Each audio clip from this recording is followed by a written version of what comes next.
नालो आहे तव्हांजो? रानी ज़ात पवर किथां आया हो? मोरे का ॻोठ जो नालो छा आहे? असांजे ॻोठ जो नालो मोरे में वेठा आहियूं बस नालो कोन ॻोठ जो नालो न आहे? साबन चौक ते साबण चौक ते। ठीकु, मसलो छा आहे?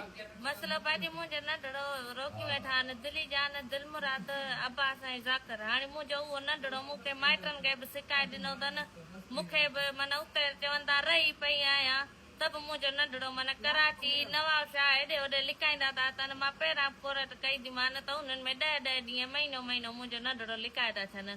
1.5 साल जो मुंहिंजो नंढड़ो। ये छा थियनि तुंहिंजा? ये बुर्दीन मुंहिंजा सावरा आहिनि मुंहिंजो मुड़ुसु गुज़ारियो आहे हाणे हुनजा माना तूं बेवा आहीं? बेवा आहियां मां। घणनि सालनि जो नंढड़ो आहे? मुंहिंजो 1.5 साल जो नंढड़ो आहे। इन्हनि जो कहिड़ो हक़ जो तोखां खसे था वञनि? बस भाॼी अलाए कहिड़ो हक़ अथनि पर मूंखे माना नंढड़ो ॾिसण जे लाइ मुंहिंजे माइटनि खे कोन था ॾियनि न घर में ख़र्च न पखो वेकर मार कुट घर में 10 रुपयनि जो बि दाल जो बि उमेद घर में न आहे। इहे छा थियनि तुंहिंजे मुड़ुस जा? हिकिड़ो 2 भाणेजा अथसि 2 सोट अथसि। उन्हनि जो छा वञे जो उहे तोखां नंढड़ो खसे था वञनि? 1.5 साल जो ॿार मासूम ॿार आहे। ॾाढो कोन अथसि ॾाढी बि कोन अथसि माना कुझु बि मुंहिंजे मौला बच्चे जो न आहे उन्हनि में को बि माना हे माना कोदो कोई ठाहिनि मुंहिंजे नंढड़े ते भाॼी रोज़ असां ग़रीबनि जे तव्हां थाणे ते विया हो? थाणे ते विया कहिड़ो थाणो आहे तव्हांजो? असांजो थाणो मोरे वारो।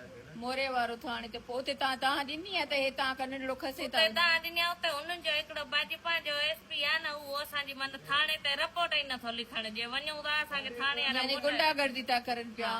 वॾेरो पैसे पावर जो इस्तेमाल करे तव्हांखे नंढड़े खां सिकायो अथऊं।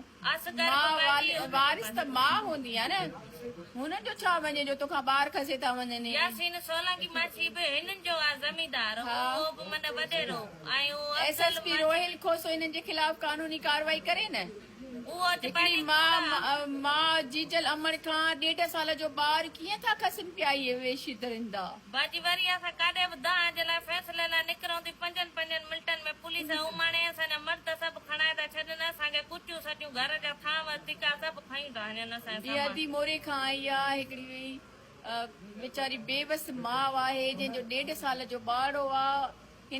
हिन जो मुड़ुसु गुज़ारे वियो आहे। हीअ बेवा औरत आहे वीचारी ऐं हिन जा जेके माइट आहिनि न मुड़ुस जा माइट उहे हिनखे ॾाढो परेशान था करनि। हिन जो नंढड़ो हिन खां खसे लिकाए था छॾनि त पुलिस बि हिन जी मदद नथी करे त SSP रोहिल खोसो हिन जी मदद करे। वीचारी बेवा औरत आहे ऐं परेशान माउ आहे पंहिंजे बचे जे लाइ तड़पे थी। हिनखे फौरी तौर ते पंहिंजो नंढड़ो रिकवर कराए ॾिनो वञे। हिननि वेशी दरिंदनि जे ख़िलाफ़ कानूनी कार्रवाई कई वञे उन्हनि खे गिरफ़्तार करे FIR दर्ज कई वञे।